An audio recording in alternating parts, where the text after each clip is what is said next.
छत्रपती संभाजीनगरमधील खुलाताबादमध्ये उपनगराध्यक्ष पदासाठी भाजपला काँग्रेसनं पाठिंबा देत विजय मिळवून दिलेला आहे। उपनगराध्यक्ष पदासाठी झालेल्या निवडणुकीत राष्ट्रवादी काँग्रेसला सत्तेपासून दूर ठेवण्यासाठी काँग्रेसनं भाजपला पाठिंबा दिला।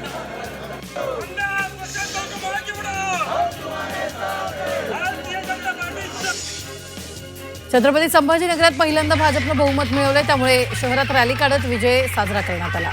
1988 मध्ये महापालिकेची पहिल्या निवडणुकीत 0 जागा मिळवणारा भाजप यंदा 57 जागा मिळवत सत्ता स्थापनेचा दावा करतो।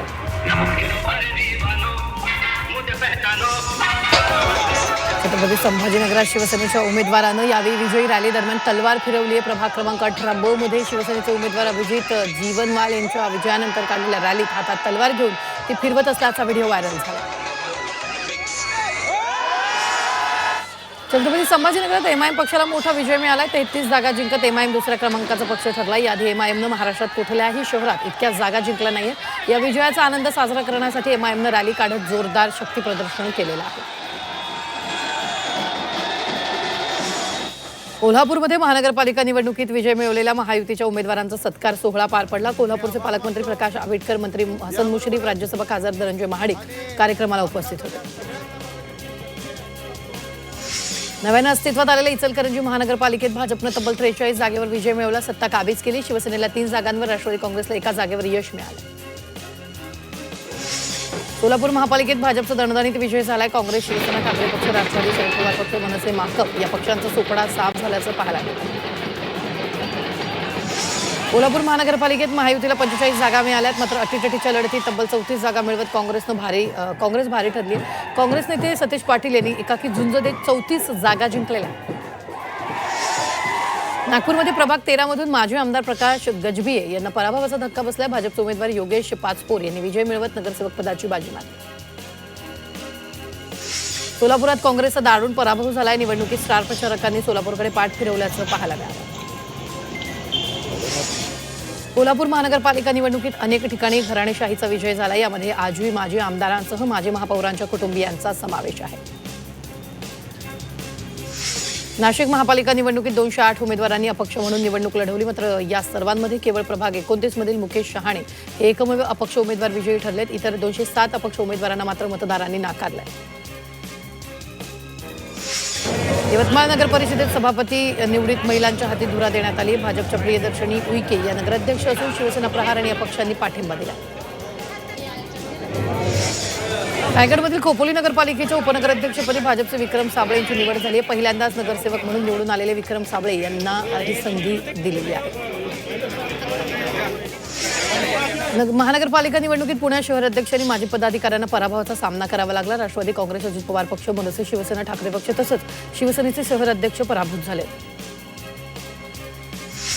कोल्हापूर महानगरपालिका निवडणुकीत 129 उमेदवारांचं डिपॉझिट जप्त झालं। यामध्ये सर्वाधिक अपक्ष उमेदवारांचा समावेश आहे। अपक्ष उमेदवारांनंतर राष्ट्रवादी, शरदचंद्र पवार पक्ष आणि आप, लोकराज्य जनता पार्टी, हिंदू महासभा, बहुजन रिपब्लिकन पार्टी या पक्षाच्या उमेदवारांचं डिपॉझिट जप्त झालंय। विरोधकांनी सत्ता आणि पैशाचा वापर केला तरी काँग्रेसला यश मिळालं असा आरोप आमदार विश्वजित कदम यांनी भाजपवर केला। सांगलीत 18 जागांवर विजय मिळवून काँग्रेस 2 नंबरचा पक्ष ठरलाय। महापालिका निवडणुकीत महायुतीला मिळालेल्या यशावर मंत्री भरत गोगावले यांनी प्रतिक्रिया दिली। जनतेनं आम्हाला स्वीकारत आमच्या कामाची पोचपावती दिल्याचं गोगावले यांनी म्हटलेलं आहे।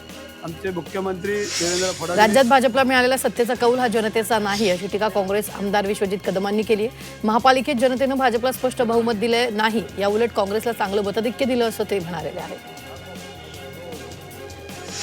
छत्रपती संभाजीनगरच्या मुकुंदवाडी परिसरामध्ये पुन्हा पराभूत झाले उमेदवारांच्या समर्थकांची गर्दी जमली। उमेदवाराला चुकीच्या पद्धतीने विजय घोषित केल्यानं समर्थकांनी आक्रमक पवित्रा घेतला। वंचित कार्यकर्त्यांसोबत सुजात आंबेडकर यांनी फोनवरून संवाद साधला। आरक्षणाच्या मागणीसाठी धनगर आंदोलक दीपक बोराडे आंदोलकांसह आज मुंबईला रवाना होणार होते, मात्र त्याआधी जिल्हाधिकाऱ्यांनी शहरात संचारबंदी लागू केली आहे। तसंच आझाद मैदानात आंदोलनाला परवानगी नाकारली, त्यामुळे सहकार्य करूनही पोलिसांना आंदोलकांना नोटीस बजावल्याचा आरोप बोराडे यांनी केला। जालना शहरासह जिल्ह्यातील अंबड शहरात संचारबंदी लागू करण्यात आली आहे। जिल्हाधिकाऱ्यांनी धनगर आंदोलनाच्या पार्श्वभूमीवर ही संचारबंदी लागू केली आहे। वाशिम जिल्ह्यात 53वे जिल्हास्तरीय विज्ञान प्रदर्शन पार पडलं। जिल्ह्यातील 6 तालुक्यांमध्ये 72 विज्ञान प्रकल्प सादर करण्यात आले। तर सोलार पॅनल कार्यक्षमता वाढत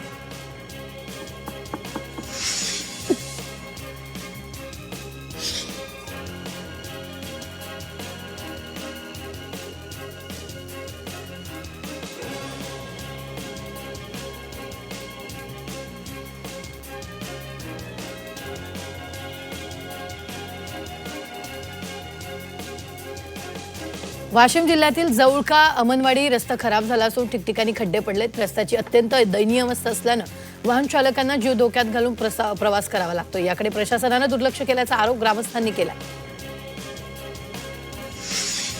वाशिममधील शेतकरी ऋषिकेश पवारांना संत्रा बागेसाठीचं प्रलंबित अनुदान मागितल्यानं मारहाण करण्यात आली.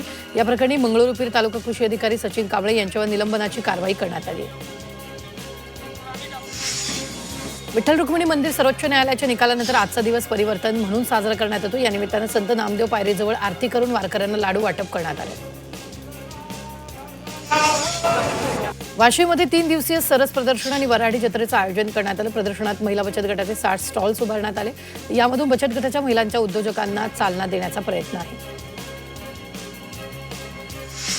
भंडारा जिल्ह्याच्या मोहगावमध्ये जिल्हा परिषद शाळेला पालकांनी कुलूप लावलं. या शाळेत 82 पटसंख्या असून 3 शिक्षक कार्यरत आहेत. त्यामुळे वारंवार अतिरिक्त शिक्षकांची मागणी करण्यात आली. मात्र याकडे दुर्लक्ष केल्यानं संताप व्यक्त करण्यात आला.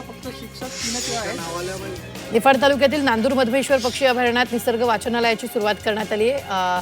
अरण्य ऋषी मारुती चितमपल्ली यांच्या नावानं हे वाचनालय सुरू केलं आहे. वाचनालयात विविध पक्ष्यांची माहिती देणारी सुमारे 200 पुस्तकं उपलब्ध आहेत. आंबेगाव तालुक्यातील शिंगवे परिसरात बिबट्या वन विभागाच्या पिंजऱ्यात जेरबंद झाला. शिंगवे येथील शेतात लावलेल्या पिंजऱ्यात बिबट्या जेरबंद झाला असून या बिबट्याची रवानगी माणिकडोह बिबट निवारण केंद्रात करण्यात आली. नाशिकच्या येवल्यात काँग्रेस कमिटीचे अध्यक्ष मंगल परदेशी यांच्या घराबाहेर लावलेली दुचाकी अज्ञात व्यक्तीनं पेटवून दिली होती. यावेळी तात्काळ आग विझवण्यात आली.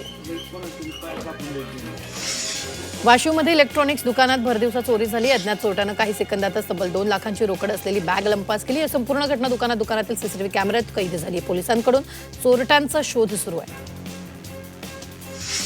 मुंबई पुणे एक्सप्रेसवेवर सावरोली टोल नाक्याजवळ एका कंटेनरमधून 64 लाखांचा गुटखा जप्त केला. या गुटख्याची तपासणी करण्यासाठी अन्न आणि औषध प्रशासनाच्या पथकालाही पाचारण करण्यात आलं. यावेळी पोलिसांनी 1 कोटी 3 लाखांचा मुद्देमाल जप्त केला आहे.